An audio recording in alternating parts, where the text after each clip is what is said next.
Assalamualaikum, I am Dr. Afaq Naeem and in this lecture I will discuss dementia। ठीक है, तो इससे पहले मैंने आपको कॉन्सेप्ट दिया था कि कोग्निशन क्या होता है। हमारे पास दो तरह के न्यूरो कोग्निटिव डिसऑर्डर्स हैं, एक डिलीरियम और एक डिमेंशिया।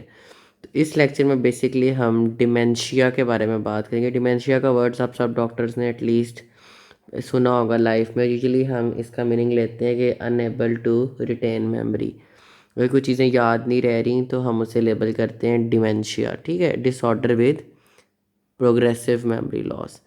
तो जो डिमेंशिया का कॉन्सेप्ट है वो बेसिकली हमारे पास यही कॉन्सेप्ट है कि ये कोग्निटिव डिसऑर्डर है, तो there will be decline in cognitive function.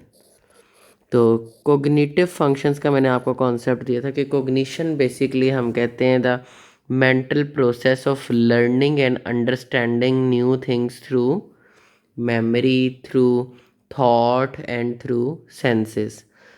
तो ये वाला कॉन्सेप्ट मैंने एक्सप्लेन किया था कि कोग्निशन में हमारे फंक्शंस आते हैं। इसमें मेमोरी फंक्शन भी आता है। ये फंक्शन आता है कि आप अपने सराउंडिंग्स में चेंजेस को किस तरह से परसीव कर सकते हो कि नहीं कर सकते, प्रॉब्लम्स को सॉल्व कर सकते हो कि नहीं कर सकते, डिसीजन मेकिंग आ जाती है, प्रॉब्लम सॉल्विंग आ जाती है, प्लानिंग आ जाती है, परसेप्शन आ जाती है कि चीज़ों को सराउंडिंग्स में चेंजेस को परसीव करना। तो ये सारे जो फंक्शंस हैं, तो डिमेंशिया बेसिकली क्या है कि decline in cognitive functions.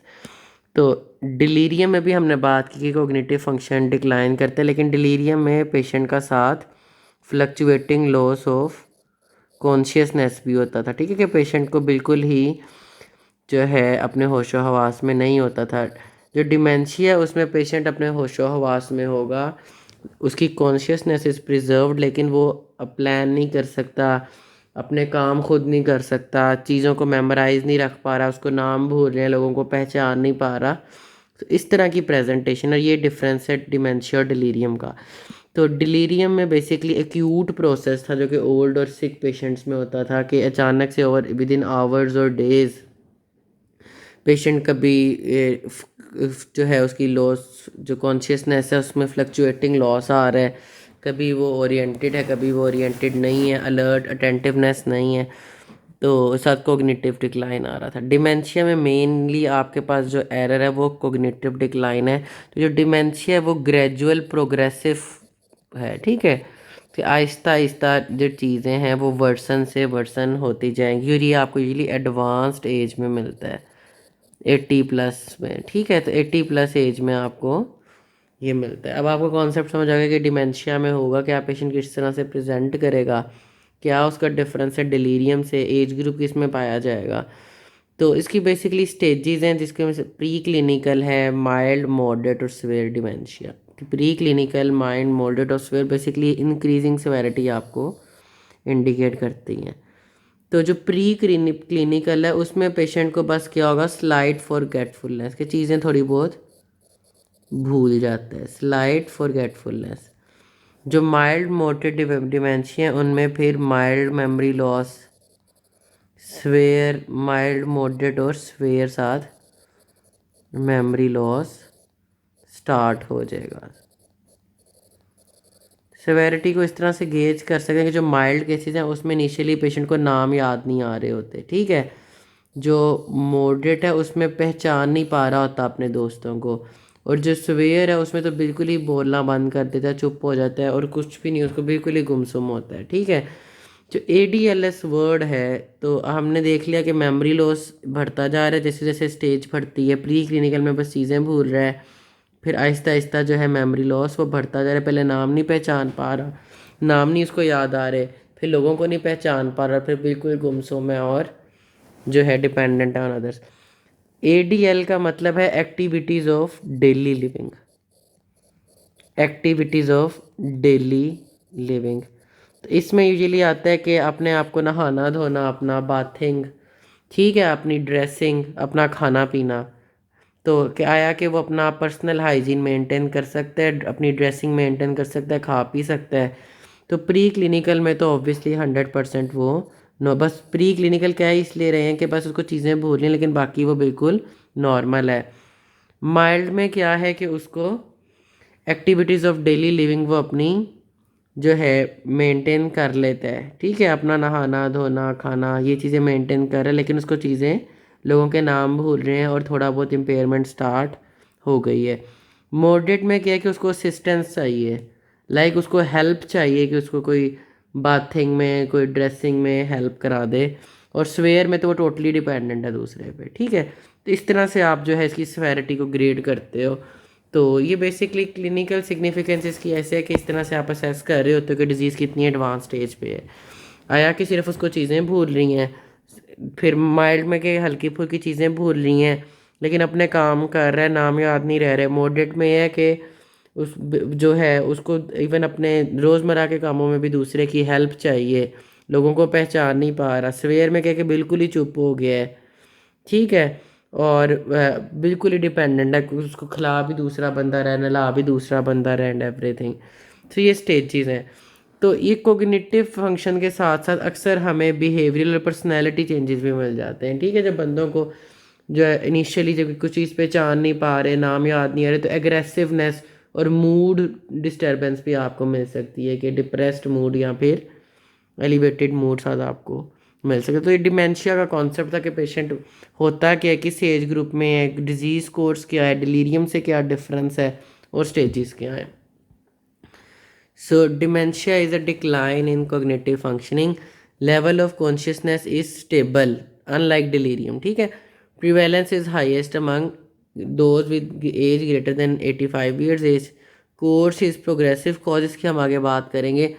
Patient with dementia are usually not concern about their cognitive decline, ठीक है। गुमसुम होता है, उनको इतना कंसर्न नहीं होता कि हमें जो है ये चीज़ें आए, तो फैमिली मेम्बर उनको लेके आते हैं।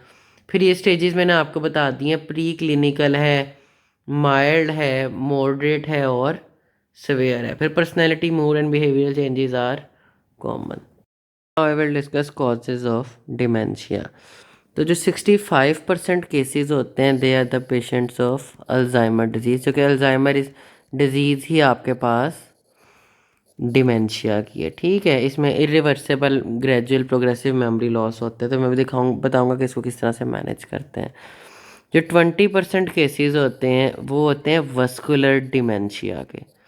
वस्कुलर डिमेंशिया में क्या होता है कि वो पेशेंट्स जिनमें एथेरोस्क्लेरोसिस के रिस्क फैक्टर्स होते हैं, like diabetes, hypertension, hyperlipidaemia, obesity, smoking. तो ये जो 5 एथेरोस्क्लेरोसिस के लीथल फैक्टर्स हैं, इसकी वजह से प्लैक्स बनते हैं, तो रिकरेंट स्ट्रोक्स होते हैं। तो इन दोनों में जो चीफ डिफरेंस है ना वो ये कि अल्जाइमर डिजीज़ वाले मोस्टली आपके पास मेमोरी लॉस ज़्यादा प्रोडोमिनेंट होता है, लेकिन जो वेस्कुलर डिमेंशिया है ना उसमें ज़्यादा आपके पास जो प्रिडोमिनेंट होता है वो ये कि इन पेशेंट्स में यूजुअली इनको मसला आ रहा होता है in problem solving, decision making, problem solving में, डिसीजन मेकिंग में, ठीक है, प्लानिंग में, इन चीज़ों में ज़्यादा कोग्निटिव डिक्लाइन होता है। अब जो कॉजेज़ है ना डिमेंशिया के, उसका भी लाइक अदर साइकेट्रिक डिसऑर्डर्स, मैंने निमोनिक है दैट इज़ डिमेंशिया, ठीक है। निमोनिक भी इसका है डिमेंशिया। ये इसलिए इंपॉर्टेंट है कि आपको पता हो कि अगर एसोसिएटेड चीज़ें मिल रही तो सिर्फ आपने अल्जाइमर रखना नहीं बल्कि उस कॉज को ट्रीट करना, हो सकता है कि ये रिवर्सेबल हो। तो जो डी वर्ड है, D stands for degenerative disease, ठीक है। D stands for degenerative disease. तो इसमें यूजुअली हमारे पास ना जो डी है डीजेनरेटिव, वो बेसिकली यूजुअली मूवमेंट डिसऑर्डर्स होते हैं, ठीक है। जिस तरह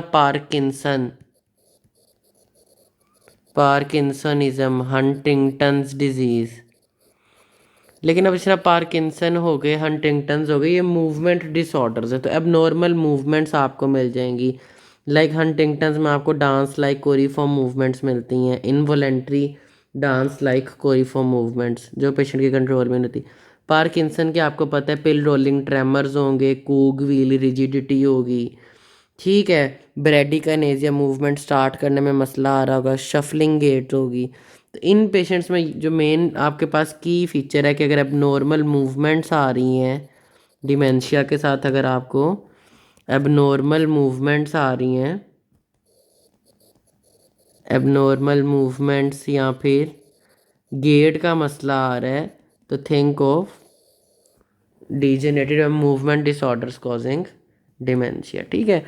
फिर जो ई है वो उसमें है एंडोक्राइन।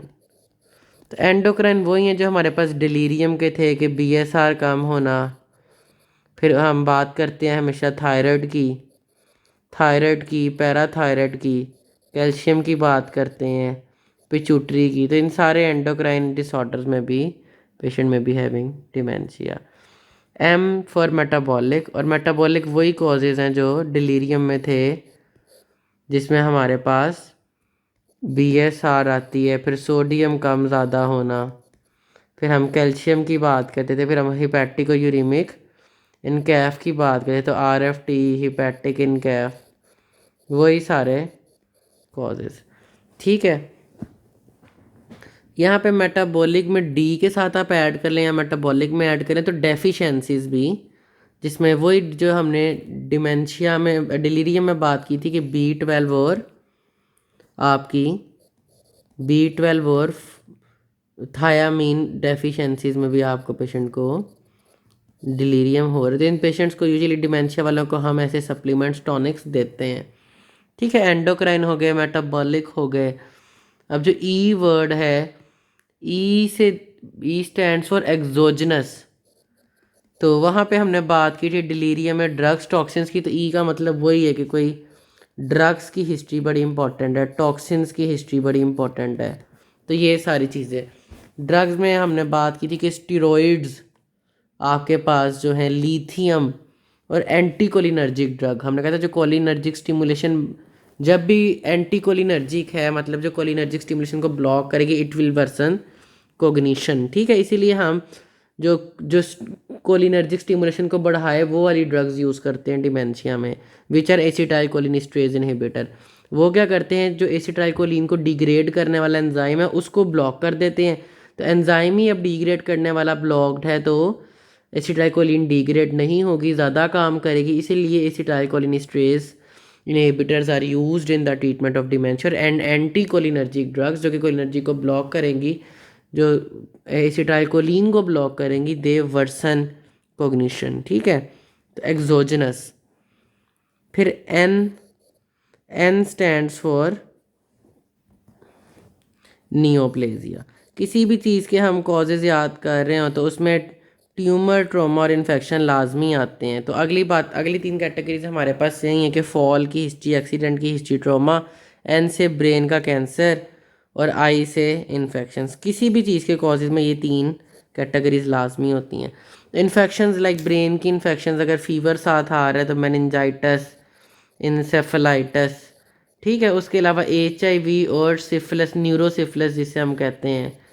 ठीक है, तो ये सारी चीज़ें भी, अगर सेक्सुअल एक्टिविटीज़ में इन्वॉल्व रहा है, पहले लीजन्स वगैरह बने हैं तो सिफिलिस। ठीक है, तो ये चीज़ें भी इंपॉर्टेंट हैं। बाकी प्रायंस डिजीज़ बड़ी रेयर डिजीज़ है लेकिन एग्जामिनेशन पॉइंट ऑफ व्यू से इम्पॉर्टेंट है।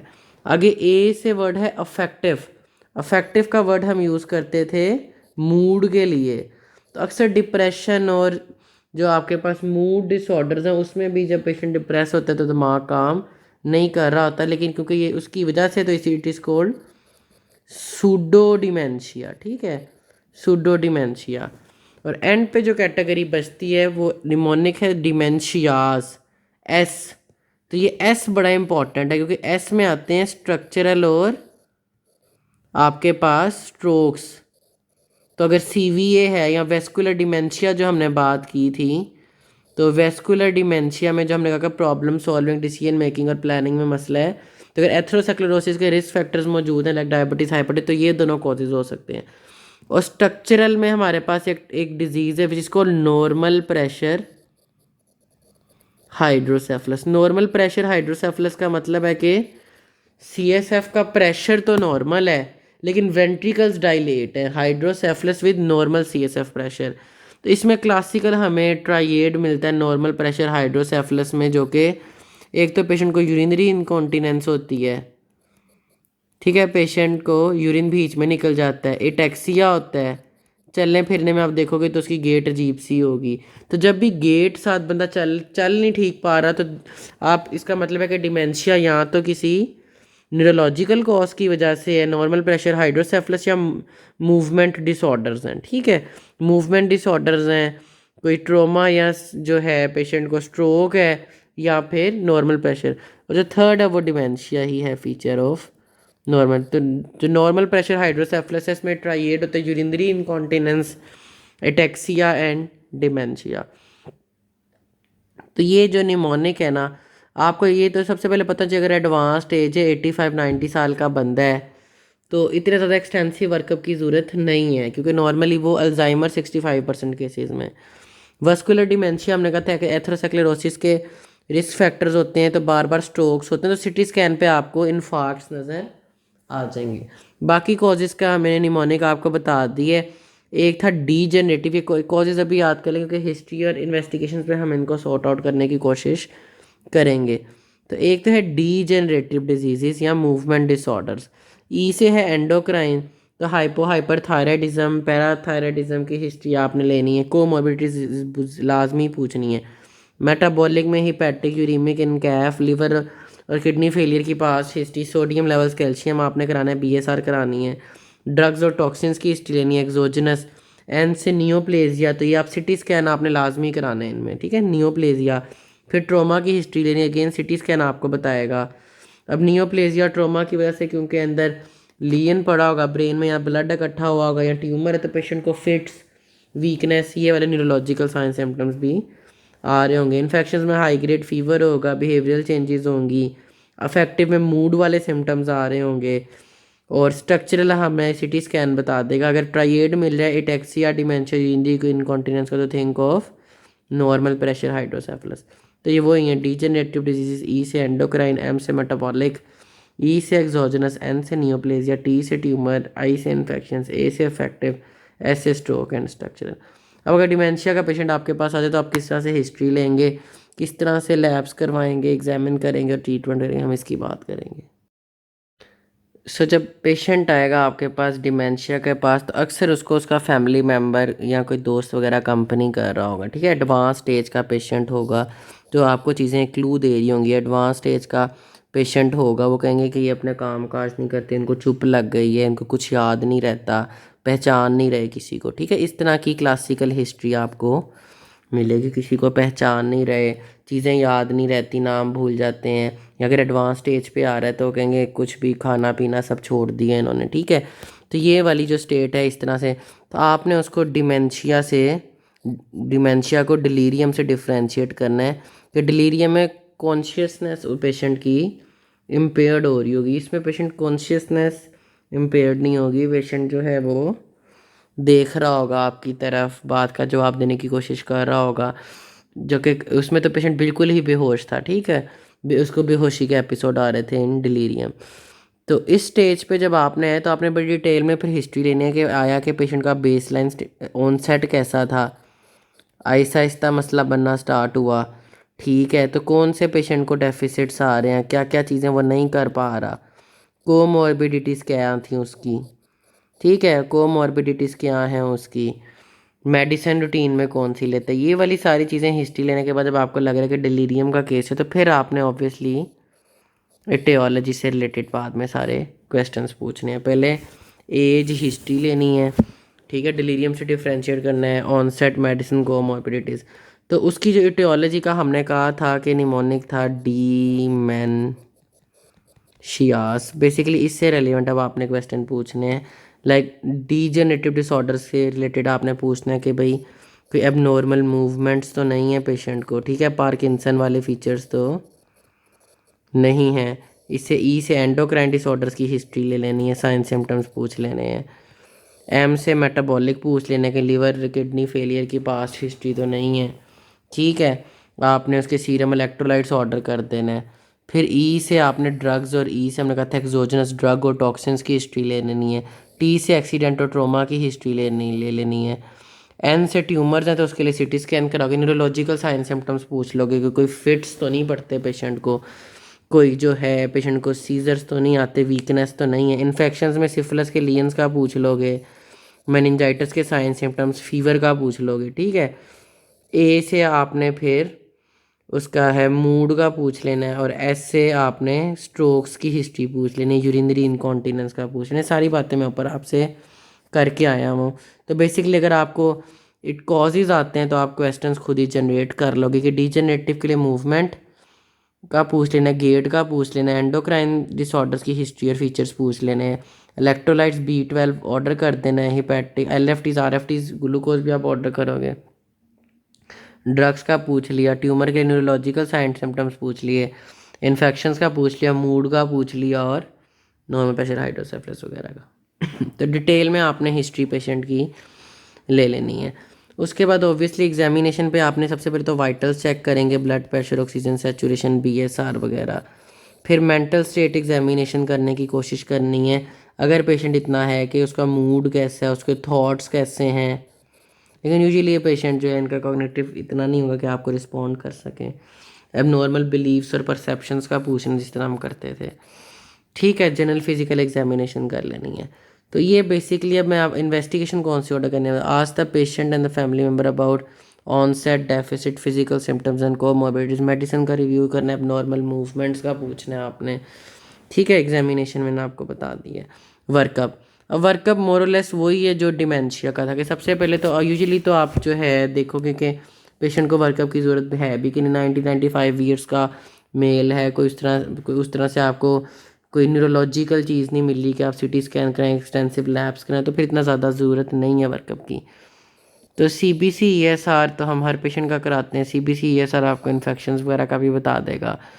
RFTs हमने करवाने हैं, LFTs कराने हैं, सीरम इलेक्ट्रोलाइट्स विद कैल्शियम कराना है।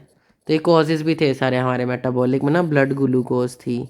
तो ये हमारे मेटाबॉलिक जो हम बात कर रहे थे निमोनिक की, शियास, तो उसमें जो M वाली कैटेगरी है और E वाली कैटेगरी के लिए एंडोक्राइन के लिए आपने थायराइड भी करा लेना है। ड्रग्स की आप वैसे ही हिस्ट्री ले लोगे, एक्सोजनस है। अब जो D में मोटर मोटर का मसला था जिसमें हम पार्किंसन वगैरह थे, उसमें न्यूरोलॉजिकल एग्जामिनेशन आपको सजेस्ट कर देगी, ठीक है। अब बाकी डेफिशिएंसी जो थी उसमें हमने कहा था B12 और थायामीन, तो उसके लेवल भी आपने करा लेने हैं। अब अगर तो जो है अब जो ये वाली 3 कैटेगरी हैं, तो ट्रोमा, ट्यूमर्स, नियोप्लेजिया, इसके लिए we will be having CT scan of the brain, ठीक है। ट्रोमा, ट्यूमर और स्ट्रोक्स वाली जो कैटेगरी है इसके लिए CT स्कैन, तो लैब्स आपकी आ गई हैं। अब एडिशनल कुछ टेस्ट जो आपको अगर लग रहा हो, जिसमें सिफिलिस की सीरोलॉजी है, लंबर पंक्चर है, अगर आपको लग रहा है कि हाई ग्रेड फीवर है, नेक स्टिफनेस है, तो लंबर पंक्चर करा लो, सिफिलिस की सीरोलॉजी करा लो। ब्रेन की बायोप्सी किताबी बातें हैं, लेकिन अगर प्रायोन डिजीज़ वगैरह लग रही हो तब कराते हैं। ANA लेवल्स भी आप करवा लेते हो अगर ऑटो इम्यून डिजीज़ लगे, तो ये इसका मेटाबॉलिक वर्कअप है। CBC with ESR, serum electrolytes with calcium, RFTs LFTs BSR, thyroid B12, syphilis और ANA। चेस्ट एक्सरे ECG वैसे ही हम ओल्ड एज में अगर सेप्सिस लग रहा है, ब्रेन इमेजिंग, ठीक है। अब ट्रीटमेंट क्या देना है पेशेंट को, दैट इज़ वेरी इंपॉर्टेंट। अब now we will discuss about the manage. So treatment में जो सबसे इम्पॉर्टेंट चीज़ है ना, the most important thing in the treatment is patient और उसकी फैमिली की एजुकेशन एंड काउंसलिंग, ठीक है। पेशेंट और फैमिली की एजुकेशन एंड काउंसलिंग, क्या आपने डिटेल में उनको बताना है कि जो है पेशेंट का आहिस्ता आहिस्ता जो है ब्रेन का जो सोचने समझने की सलाहियत है वो उम्र के साथ साथ अक्सर कमज़ोरी का शिकार हो जाती है। कोई हमें ऐसी वजूहात नहीं मिल सकी, अगर तो कोई वर्कअप नेगेटिव है जिसको रिवर्स हम दवाइयाँ वगैरह देंगे, जिससे हम कोशिश करेंगे कि मेमोरी को कुछ ना कुछ फ़र्क पड़े या मज़ीद ख़राब होने की रफ्तार कम हो जाए। बाकी रीअश्योर करना है आपने, ठीक है, सपोर्ट प्रोवाइड करनी है। तो पहली बात तो यही है कि पेशेंट एजुकेशन एंड काउंसलिंग। फिर दूसरी बात ये कि आपने कोशिश करनी कि अगर कोई आपको रिवर्सेबल कॉज मिल रहा है, like vitamin deficiencies, like endocrine disorders, तो उनको आप ट्रीट कर लो, ठीक है। रिवर्सेबल डिलीरियम में भी हमने बात की थी कि treating the cause is the main thing, अगर आप, क्योंकि लेकिन इसमें क्योंकि अक्सर जो है इरिवर्सेबल होता है तो कोशिश करनी है। फिर ऐसी चीज़ें आपने जो है उनको ड्रग्स को या ऐसी चीज़ों को निकालना है, ड्रग्स और toxins that worsen cognitive function, ठीक है। जिस तरह आपके जो हैं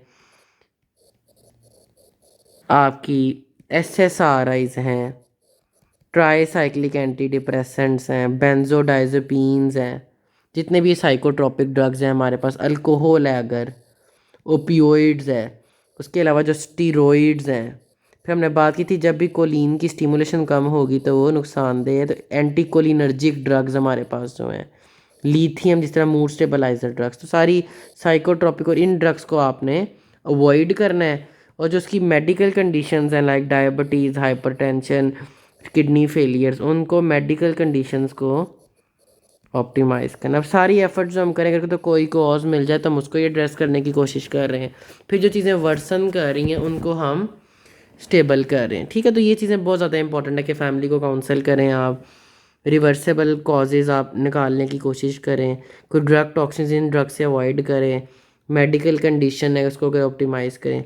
अब ट्रीटमेंट में जो ड्रग्स कुछ यूज़ होती हैं वो मैं आपको बता देता हूँ। ट्रीटमेंट तो अगर तो माइल्ड डिमेंशिया है तो हमने बात की थी कि एसिटाइलकोलिन एक न्यूरोट्रांसमीटर है। जब ये ज़्यादा होगा तो कोग्निशन या मेमोरी फंक्शन इम्प्रूव होगा। तो ऐसे एंजाइम्स जो कि एसिटाइलकोलिन को डिग्रेड करते हैं, दे आर कॉल्ड एसिटाइलकोलिनेस्ट्रेज एंजाइम्स। ठीक है, जिन एंजाइम्स ने इसको डिग्रेड करना था और तबाह करना था उनको हम ब्लॉक करते हैं थ्रू एसिटाइलकोलिनेस्ट्रेज इनहिबिटर्स। ठीक है, एसिटाइल कोलिनेस्ट्रेज इनहिबिटर्स उन एंजाइम को इनहिबिट कर रहा है जिसने एसिटाइलकोलिन को डिग्रेड करना था। अब एसिटाइलकोलिन को डिग्रेड नहीं हो रही तो एसिटाइलकोलिन ज़्यादा हो रही है। तो दो ड्रग्स अप्रूव्ड हैं, दैट इज़ डोनपेजिल एंड रिवास्टिगमीन। ठीक है, ये एग्जामिनेशन पॉइंट ऑफ व्यू से बड़ा इंपॉर्टेंट है। तो डॉनसेप्ट के नाम से हमारे पास टैबलेट आती है। इनिशियली आप क्या करते हो, डॉनसेप्ट 5 मिलीग्राम की टैबलेट आप सोते वक्त ऐड कर देते हो, टैबलेट डॉनसेप्ट 5 मिलीग्राम। अगर इस पे भी कंट्रोल नहीं हो रहा या मॉडरेट टू स्वेयर डिमेंशिया है तो हमारे पास एक और ड्रग है दैट इज़ कॉल्ड मोमेंटीन। ठीक है, मोमेंटीन तो ये डिमेंटिन के नाम से आती है। टैबलेट डिमेंटिन आप ऐड करते हो, डिमेंटिन 5 या 10 मिलीग्राम सोते वक्त। ठीक है, ये दो टैबलेट्स हैं जो कि आप ऐड करते हो to improve memory function, to improve cognitive function और to prevent further worsening of cognitive function. साथ आप उसको सप्लीमेंट करते हो विटामिन से, B12, बी कॉम्प्लेक्स और विटामिन ई। तो आप अक्सर बीच में विटामिन B12 सब मैथिक बॉल की गोली आपने सुना होगा, टैबलेट मैथिक बॉल या न्यूरोबियन, ये वाले ब्रांड्स आते हैं, ये साथ आप ऐड कर देते हो, tablet mythic ball daily, tablet Neurobion daily. कुछ स्टडीज कहते हैं कि विटामिन ई का भी रोल है जो कि एवियन के नाम से आती है। ठीक है, तो सबसे पहले क्या करना है, पेशेंट और फैमिली की अच्छी सी एजुकेशन एंड काउंसलिंग करनी है। रिवर्सेबल फैक्टर्स देखना है, कोई है तो उसको एड्रेस करना है। चीज़ें जो वर्सन करती हैं like poor control of medical conditions और ड्रग्स, उनको एड्रेस करना है।